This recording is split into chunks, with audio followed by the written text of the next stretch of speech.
T. Falamos agora com o João Batista no contexto do Dia do Consagrado, que a Igreja Católica assinala neste 2 de fevereiro. João Batista, boa tarde, obrigado por estar no programa Eclésia, onde lhe pedi, antes de mais, para partilhar os porquês de optar pela vida consagrada, por ser, por pertencer à Congregação do Sacerdote do Coração de Jesus e fazer essa opção para a vida inteira, não é? Então, muito boa tarde, agradeço o convite. Eu diria que um dos elementos que constitui, sobretudo, a vida consagrada, que é a vida em comunidade, a vida fraterna, a vida em comum, foi um dos elementos que, de certo modo, foram decisivos nessa minha opção, diante de tantas outras, bem como também o carisma deixado pelo Padre Dion, a oblação e a reparação, diante também de tantos outros carismas deixados para as comunidades religiosas. Eu acho que esses dois marcos foram extremamente decisivos na minha opção por essa vida. E na escolha também da congregação? Na escolha também da congregação. Porque aí põem-se várias possibilidades, não é? Exatamente. Eu conheci os franciscanos, conheci também os salesianos, conheci os capuchinhos e conheci os deonianos. E diante de tudo isso, porque nós sabemos que aquilo que constitui a vida consagrada de modo geral está presente em todas elas. A vida fraterna, a pobreza e a vida comum. Mas o que faz com que nos decidamos de fato é aquilo que é próprio do carisma, ou seja, uma ótica diferente de enxergar o Evangelho e a ação da Igreja no mundo, aquilo que nos constitui. E aí há uma forma específica dos unianos e essa descoberta aconteceu no Brasil, de onde é natural. No Brasil, de onde sou natural.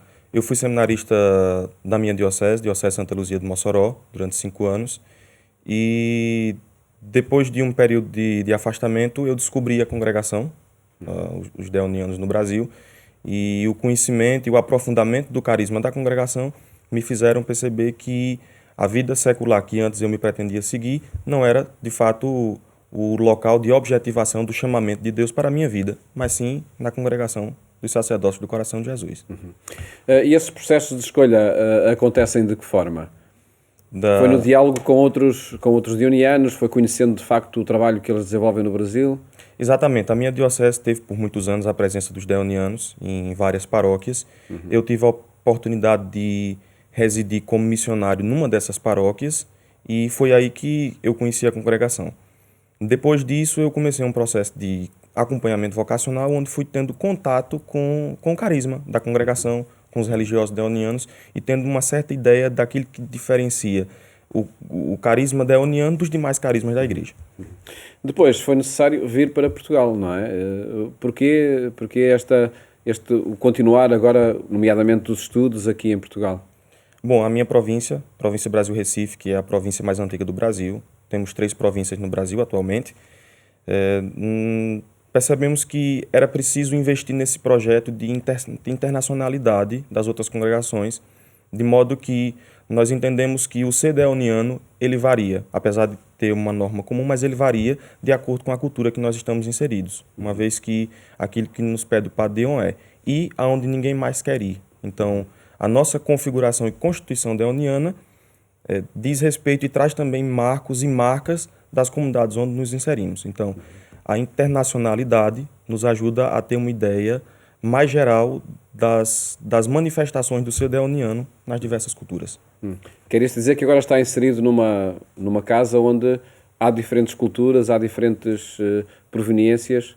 Exato, somos uma comunidade internacional, temos português, evidentemente, temos também um camaronês, moçambicanos e agora um brasileiro. Estamos também à espera agora de confrades congoleses, que também comporão essa comunidade internacional do Seminário Nossa Senhora de Fátima de Alfragide. E é uma casa onde o objetivo principal é a formação superior. Exatamente, a formação sobretudo do teologado, do juniorado, onde fazemos o curso na Universidade Católica Portuguesa. A intenção é justamente essa. E experimentam de facto que, de acordo com as proveniências culturais de cada um, há diferentes sensibilidades para viver a vida consagrada, para viver também esse carisma do Padre Dion? Exatamente. Há uma riqueza muito grande, porque você conhece as outras culturas a partir dos confrades, que são provenientes dela. Mas há um desafio também, e sobretudo um chamamento a perceber aquilo que nos une, aquilo que é o elo comum de todos, que é o chamamento de Deus, ou seja, é uma obra puramente divina, mas que encontra também os seus desafios na superação das nossas culturas, porque nós entendemos que a cultura nos forma em alguma perspectiva, incute em nós alguns valores, e nem sempre esses valores estão consonantes com o projeto de Deus. O próprio Padre Deon fazia menção a isso, entende que a sociedade tem mazelas, tem dificuldades, compreende também que o cerne dessas dificuldades é a recusa ao amor de Cristo, e nós experimentamos também esses desafios na nossa vida fraterna, porque os traços das nossas culturas, eles também transparecem, se fazem operantes, e é preciso encontrar o elo comum que nos une, que é a vontade de Cristo, a partir do nosso chamamento. Começará agora o seu percurso, será em Portugal por algum tempo para a formação e Exatamente. depois? A intenção é que sejam os próximos 5 anos, que correspondem à teologia e o mestrado. E, bom, depois disso ainda não sabemos, porque depende do diálogo entre província Brasil-Recife e província portuguesa. É bem possível que eu permaneça aqui um certo tempo depois dessa formação, depois da formação da teologia, também de modo a contribuir e também agradecer ao que tem sido feito pela província portuguesa. Há essa vontade e necessidade também, de alguma forma, constituir cada vez mais comunidades internacionais. Exatamente. Exatamente, sobretudo porque o que nos difere, enquanto religiosos, da vida secular é também a abrangência do nosso carisma. Enquanto que a igreja particular está centralizada numa região específica, a congregação não. É uma constituição universal, mundial, e é preciso também que nós estejamos disponíveis e a colocar os nossos dons a serviço da igreja no mundo. E é precisamente todos esses carismas, esses serviços que se evocam neste dia 2 de fevereiro, dia do consagrado, que distingue, que é um dia que se distingue em que a vida consagrada de alguma forma é evocada no contexto dos demais serviços que acontecem no ambiente da Igreja Católica. Exato. A mensagem desse ano, pelo menos na minha leitura, evoca 2 pontos muito circunstanciais. Mensagem para este dia do consagrado. Do dia 2 de fevereiro. O primeiro deles é um reavivamento, ou seja, um regresso à alegria do chamamento primeiro, e eu diria mais que poderíamos identificar essa alegria, aquilo que vivem os discípulos de Emaús, ou seja, o coração que arde, que impulsiona, que coloca a caminho, que coloca à disposição, que coloca a vida a serviço do reino, mas também há um sentir-se parte de um todo, ou seja, sentir-se parte de um corpo, como o próprio São Paulo escreve nas suas cartas, onde a cabeça é Cristo, mas nós também estamos em contato com os outros membros do corpo. Imagino, sobretudo, em função dessa contraposição que é posta hoje pela sociedade, ou seja, uma destituição de sentido do outro em função de uma supremacia do eu. O outro me serve. Eu acho que também a mensagem desse ano evoca um pouco desse sentido de perceber que estamos interligados nesse corpo de Cristo, nesse corpo misto de Cristo, e precisamos uns dos outros para crescer. O que distingue de alguma forma a vida consagrada, independentemente depois das expressões de serviço e de missão onde se concretiza, é uma opção para a vida toda. Para quem é jovem, que dificuldades encontra e, sobretudo, que razões levam também a essa opção definitiva e opção radical? Eu acho que a experiência do amor de Deus.